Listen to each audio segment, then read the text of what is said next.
Shalom dan salam damai sejahtera bagi semua yang bersama-sama di dalam ibadah pertama Minggu Sengsara pada tahun 2021. Saya harap walau dimanapun kamu berada pada ketika ini, semoga kita masih boleh merasakan kasih dan damai sejahtera daripada Tuhan kita Yesus Kristus. Sebelum kita mendengar perkongsian singkat pada hari ini, saya ingin membawa kamu semua untuk berdoa bersama-sama. Mari kita berdoa. Tuhan yang bertakhta dalam kerajaan surga, kami mengucap syukur kesempatan yang Tuhan berikan pada hari ini kepada kami untuk bersama-sama mempelajari dan sambil menelusuri perjalanan Yesus menuju ke kayu salib. Kami mohon dalam pembelajaran kami hari ini, Tuhanlah yang memimpin kami, memberikan kami ketenangan, memberikan kami hikmat dan damai sejahtera, agar kami dapat memahami apa arti keselamatan yang telah diberikan oleh Tuhan kepada kami melalui perjalanan Yesus ke atas kayu salib. Kami mau menyerahkan pembelajaran pada hari ini dalam tangan Tuhan, dalam nama Yesus kami berdoa. Amin. Seperti yang saya katakan sebentar tadi, pada hari ini kita telah memasuki hari pertama ibadah Minggu Kesengsaraan, dan kita akan belajar menelusuri perjalanan Yesus menuju ke atas kayu salib, supaya kita boleh memahami bagaimana berat penderitaan yang Yesus alami untuk menebus dosa kamu dan dosa saya. Teks pada hari ini terdapat di dalam Markus pasal yang ke-14 ayat 12 sampailah ayat yang ke-31. Dan teks ini sangat panjang dan terdapat beberapa perikop pembacaan juga dalam teks pada hari ini. Namun kita akan berusaha sedaya upaya kita untuk belajar sedikit demi sedikit secara sederhana mengenai teks kita pada hari ini. Saya akan membacakan Markus pasal 14 ayat 12 sampailah ayat yang ke-31 dalam terjemahan bahasa Indonesia kepada kamu. Dan jika kamu ada Alkitab masing-masing, kamu juga boleh membaca bersama saya supaya ada dua input yang kamu dapat pada hari ini. Saya bacakan. Pada hari pertama dari hari raya roti tidak beragi, pada waktu orang menyembelih domba Paskah, murid-murid Yesus berkata kepadanya, "Ke tempat mana engkau kehendaki kami pergi untuk mempersiapkan perjamuan Paskah bagimu?" Lalu ia menyuruh dua orang muridnya dengan pesan, "Pergilah ke kota, di sana kamu akan bertemu dengan seorang yang membawa kendi berisi air. Ikutlah dia, dan katakanlah kepada pemilik rumah yang dimasukinya, 'Pesan guru, di manakah ruangan yang disediakan bagiku untuk makan Paskah bersama-sama dengan muridku?' Lalu orang itu akan menunjukkan kamu sebuah ruangan yang besar, yang sudah lengkap dan tersedia. Disitulah kamu harus mempersiapkan perjamuan Paskah kita." Maka berangkatlah kedua murid itu. Setibanya di kota, didapati mereka semua yang dikatakan Yesus kepada mereka, lalu mempersiapkan Paskah. Setelah hari malam, datanglah Yesus bersama-sama dengan ke-12 murid itu. Ketika mereka duduk di situ dan sedang makan, Yesus berkata, "Aku berkata kepadamu, sesungguhnya seorang di antara kamu akan menyerahkan aku, yaitu dia yang makan dengan aku." Maka sedihlah hati mereka, dan seorang demi seorang berkata kepadanya, "Bukan aku, ya Tuhan." Ia menjawab, "Orang itu ialah salah seorang dari kamu yang 12 ini. Dia yang mencelupkan roti ke dalam satu pinggan dengan aku. Anak manusia memang akan pergi sesuai dengan yang tertulis tentang dia. Akan tetapi celakalah orang yang olehnya anak manusia itu diserahkan. Adalah lebih baik bagi orang itu sekiranya ia tidak dilahirkan." Dan ketika Yesus dan murid-muridnya sedang makan, Yesus mengambil roti, mengucapkan berkat, memecah-mecahkannya, lalu memberikannya kepada mereka dan berkata, "Ambillah, inilah tubuhku." Sesudah itu ia mengambil cawan, mengucap syukur, lalu memberikan kepada mereka, dan mereka semua minum dari cawan itu. Dan ia berkata kepada mereka, "Inilah darahku, darah perjanjian yang ditumpahkan bagi banyak orang. Aku berkata kepadamu, sesungguhnya aku tidak akan minum lagi hasil pokok anggur sampai pada hari aku meminumnya, yaitu yang baru dalam kerajaan Allah." Sesudah mereka menyanyikan nyanyian pujian, pergilah mereka ke Bukit Zaitun. Lalu berkata kepada mereka, "Kamu semua akan tergoncang imanmu, sebab ada tertulis, aku akan memukul gembala dan domba-domba itu akan tercerai-berai. Akan tetapi sudah aku bangkit, aku akan mendahului kamu ke Galilea." Kata Petrus kepadanya, Biarpun mereka semua tergoncang imannya, aku tidak. Lalu kata Yesus kepadanya, aku berkata kepadamu, sesungguhnya pada hari ini, malam ini juga, sebelum ayam berkokok 2 kali, engkau telah menyangkal aku 3 kali. Tetapi dengan lebih bersungguh-sungguh, Petrus berkata, sekalipun aku harus mati bersama-sama engkau, aku tidak menyangkal engkau. Semua yang lain juga berkata demikian. Demikian pembacaan teks kita pada hari ini.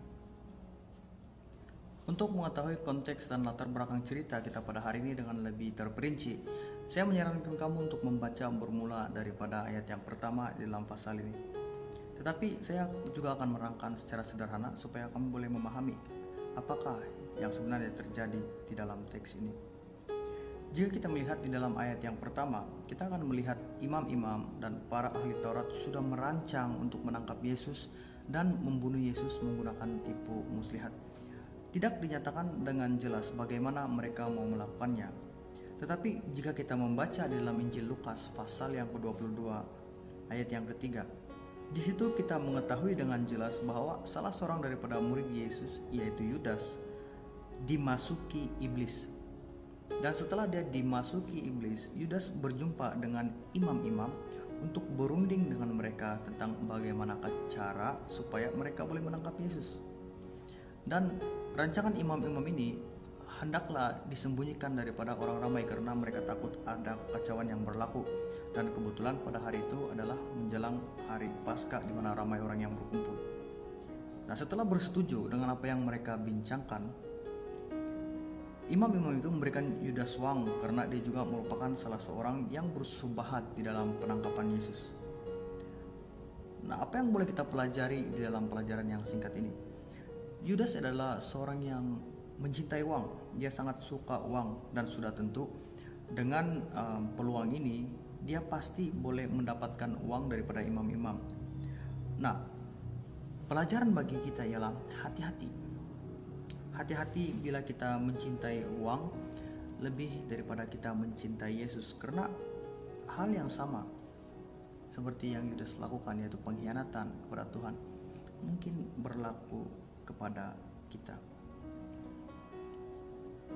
Saudara dan saudari yang dikasihi Tuhan, apa yang diberikan oleh Yesus Kristus kepada kita melebihi apa yang boleh ditebus oleh uang, yaitu kehidupan yang kekal.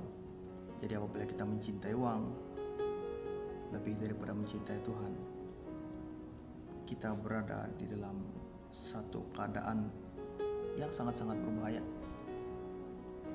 karena kita mungkin akan mengkhianati Tuhan. Nah, kita melanjutkan pembacaan kita. Tibalah malam sebelum Yesus ditangkap, dan ketika itu Yesus sudah menyuruh murid-muridnya mempersiapkan makan Paskah bersama-sama mereka. Dan untuk pengetahuan kita, Paskah ini merupakan satu perayaan yang disambut oleh orang Yahudi setiap tahun untuk memperingati peristiwa yang berlaku dalam Perjanjian Lama. Dan ketika itu bangsa itu masih berada dalam Mesir, dan Tuhan melalui Musa telah membawa mereka keluar di tanah Mesir.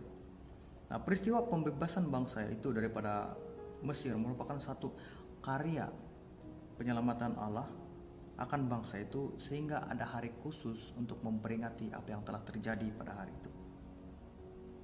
Nah, kita lanjutkan dalam pembacaan kita, dalam pembelajaran kita. Sedang mereka duduk bersama-sama dengan Yesus, Yesus tiba-tiba mempertanyakan, mengatakan sesuatu hal yang mengejutkan buat para murid-muridnya. Yesus berkata demikian, aku berkata kepadamu, sesungguhnya seorang di antara kamu akan menyerahkan aku, yaitu dia yang makan dengan aku. Tetapi setelah murid-murid Yesus mendengar perkataan Yesus itu, semua murid-muridnya mengatakan, tidak, bukan aku Tuhan. Termasuklah Yudas juga. Dia juga mengaku bahwa bukan dia yang akan menyerahkan Tuhan. Tetapi kita sudah mengetahui bahwa Yudas telah datang dan berbincang pada imam-imam untuk menangkap Yesus. Yesus sudah tahu, tapi Yudas berpura-pura. Nah, seringkali kita berpikir kita dapat menyembunyikan segala sesuatu daripada Tuhan, segala perbuatan kita daripada Tuhan. Tapi pada hakikatnya tidak ada yang terlepas daripada Tuhan yang Maha Tahu. Yudas juga berpikiran demikian. Dia pikir dia boleh menyembunyikan niat jahatnya daripada Tuhan. Tetapi Sebenarnya Tuhan tahu. Persoalannya, adakah kita juga berpikir bahwa kita boleh menyembunyikan segala sesuatu yang jahat kita lakukan di belakang Tuhan? Tidak. Tidak ada satupun yang tersembunyi di mata Tuhan. Sungguh demikian berbeza halnya jika kita mengaku dosa kita di hadapan Tuhan dan meminta pengampunan, karena apabila kita meminta pengampunan, bertobat kepada Tuhan, Tuhan akan mengampuni dosa kita. Seterusnya, di dalam ayat yang ke-22 hingga ayat yang ke-25, kita akan melihat bahwa Yesus akan mengatakan sesuatu yang sangat-sangat penting pada murid-muridnya. Khususnya di dalam ayat yang ke-24, Yesus mengatakan, "Inilah darahku, darah perjanjian yang ditumpahkan bagi banyak orang." Dan jika kita melihat dalam perjanjian lama, yaitu di dalam kitab Keluaran pasal yang ke-24 ayat yang ke-8, Musa juga mengatakan hal ini mengenai darah perjanjian yang akan ditumpahkan bagi tujuan pengampunan dosa. Dan Yesus akan menggenapi apa yang dikatakan Musa dalam perjanjian lama. Sedikit gambaran mengenai apa yang berlaku di dalam zaman perjanjian lama. Orang-orang Israel kuno pada ketika itu, untuk tujuan pendamaian ataupun pengampunan dosa dengan Tuhan, mereka akan mempersembahkan korban. Tetapi apa yang akan berlaku di sini, apa yang Yesus telah beritahu kepada murid-muridnya ialah dia akan menjadi korban sembelihan itu, dia akan menjadi korban pengampunan dosa itu, karena dia adalah korban yang sempurna sekali untuk selama-lamanya, efektif bagi setiap orang yang percaya kepada pekerjaan Tuhan melalui Yesus Kristus. Kita adalah penerima anugerah-anugerah itu. Bersyukurlah kepada Tuhan atas apa yang Tuhan berikan kepada kita. Setelah Yesus dan murid-muridnya telah selesai perjamuan malam, maka mereka pergi ke Bukit Zaitun. Nah, ada satu hal yang menarik yang perlu kita perhatikan di sini ialah Yesus mengatakan sesuatu kepada murid-muridnya. Kita boleh lihat dalam ayat yang ke-27. Yesus berkata begini, "Kamu semua akan tergoncang imanmu, sebab ada tertulis, Aku akan memukul gembala dan domba-domba itu akan tercerai-berai." Tetapi Petrus, salah seorang daripada murid Yesus yang terkenal berani, meresponi perkataan Yesus dengan demikian dalam ayat yang ke-29. "Biarpun mereka semua terguncang imannya, aku tidak." Yesus dengan berani dan dengan yakin mengatakan bahwa dia tidak akan tergoncang imannya meskipun murid-murid yang lain akan tergoncang iman mereka. Seperti kisah Yudas sebentar tadi, sebenarnya Yesus juga mengetahui apa yang akan berlaku kepada Petrus di masa akan datang. Dan dia menjawab Petrus dalam ayat yang ke-30. Yesus berkata kepada Petrus, "Aku berkata kepadamu, sesungguhnya pada hari ini, malam ini juga, sebelum ayam berkokok 2 kali, engkau telah menyangkal aku 3 kali, kata Yesus kepada Petrus. Tapi yang menarik, Yesus dengan sungguh-sungguh berkata, "Sekalipun aku harus mati bersama engkau, aku tidak akan menyangkal engkau." Dan orang-orang yang lain pun, murid-murid Yesus yang lain juga mengikut berkata demikian. Namun istimewa bagi kita yang telah mengetahui hal ini, kita telah membaca bahwa memang benar apa yang dikatakan oleh Yesus kepada Petrus itu terjadi. Sebelum ayam berkokok 2 kali, dia telah menyangkal Yesus sebanyak 3 kali. Apa yang dikatakan oleh Petrus tidak sesuai dengan apa yang dilakukannya apabila Yesus telah ditangkap. Pelajaran pertama kita sebagai murid Yesus dalam teks ini ialah, adakah kita mampu setia kepada Tuhan walaupun apa yang terjadi kepada kita? Kita akan bercakap mengenai realiti kehidupan kita.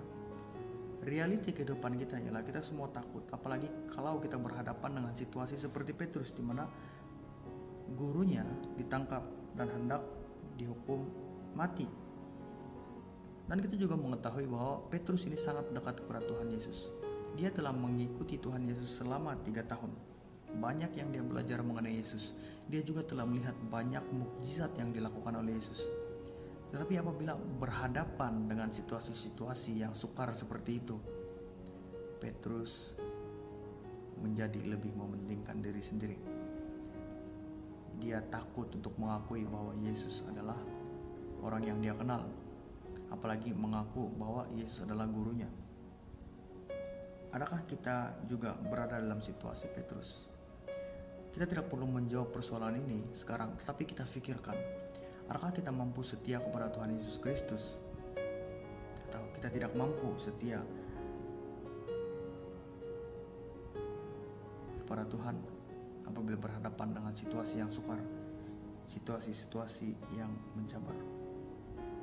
Tapi seperti yang saya katakan, realiti kehidupan tidaklah seindah seperti apa yang kita pikirkan. Ada waktu kita akan takut, ada waktu kita akan goyah, ada waktu kita akan jatuh. Petrus juga sama. Dia gagal pada ketika itu. Tapi jika kita melihat jauh ke depan, setelah Petrus menyangkal Yesus, dia menyesalkan perbuatannya, dan di dalam kehidupannya akan datang, dia berubah, berjalan menjadi seperti Kristus, sehingga dia juga mengikuti jejak langkah Yesus. Mungkin pada waktu ini apabila kita melihat kisah ini, kita melihat apa yang berlaku kepada Yesus, kita juga tidak mempunyai kekuatan dan keberanian yang sama seperti Petrus. Tapi seiring berjalannya waktu, seiring kita menjadi matang, kita dikuatkan oleh iman kita, kita juga akan boleh menjadi seperti Kristus, melangkah sedikit demi sedikit menjadi seperti Yesus. Secara sederhana pada malam ini ada beberapa hal yang telah kita pelajari. Yang pertama-tama sekali, kita harus berhati-hati seperti Yudas yang jatuh di dalam pencobaan yang akhirnya menjual Yesus karena lebih mencintai uang daripada mencintai Yesus. Dan hal yang kedua ialah kita telah pelajari bahwa Yesus akan menggenapi apa yang dikatakan oleh Musa dalam perjanjian lama mengenai darah yang akan ditumpahkan bagi penebusan dosa banyak orang dan pengampunan dosa bagi banyak orang. Dan yang terakhir, sebagai murid Yesus, sebagai pengikut Kristus, kita menggelar diri kita sebagai Kristen. Tapi adakah kita benar-benar pengikut Kristus yang setia dan yang sejati? Dan persoalan yang terakhir ini saya tinggalkan kepada kamu untuk kita pikirkan dan untuk kita renungkan sepanjang minggu kesengsaraan ini. Dan sedikit demi sedikit kita melihat bagaimana penderitaan Yesus menuju ke atas kayu salib bagi tujuan pengampunan dosa kamu dan saya. Demikian sangat singkat pembelajaran kita pada malam ini, dengan harapan kita boleh belajar sesuatu dan mungkin boleh diubah oleh kebenaran firman Tuhan. Mari kita berdoa. Terpujilah Engkau Bapa di sorga yang telah kami kenal melalui anak-Mu Yesus Kristus dan juga persekutuan Roh Kudus. Pada malam ini kami sangat mengucap syukur Tuhan karena kami diberikan kesempatan untuk menelusuri perjalanan Engkau menuju ke atas kayu salib bagi tujuan pengampunan dosa. Kami yang telah menerima anugerah ini sangat bersuka cita karena kami tidak lagi dikuasai oleh maut, tetapi berada di dalam perlindungan Tuhan, berada di dalam anugerah Tuhan. Ajarlah kami Tuhan untuk merendahkan diri dan meresponi anugerah Tuhan ini dengan perubahan dalam kehidupan kami menjadi lebih mencontohi Engkau. Dan biarlah kami terus-menerus dimatangkan dan menjadi yang setia, yang layak disebut sebagai anak-Mu, yang layak disebut sebagai pengikut yang telah menamatkan dengan cemerlang sehingga ke garis akhir. Dan kami mohon Tuhan sepanjang minggu kesengsaraan ini, ubah kami Tuhan dan bentuk kami Tuhan. Dan kami berharap supaya setiap pengajaran yang kami dengar setiap malam akan dapat mendekatkan lagi kami kepada Engkau dan membina hubungan yang lebih erat dengan Engkau. Di dalam nama Yesus kami berdoa. Amin.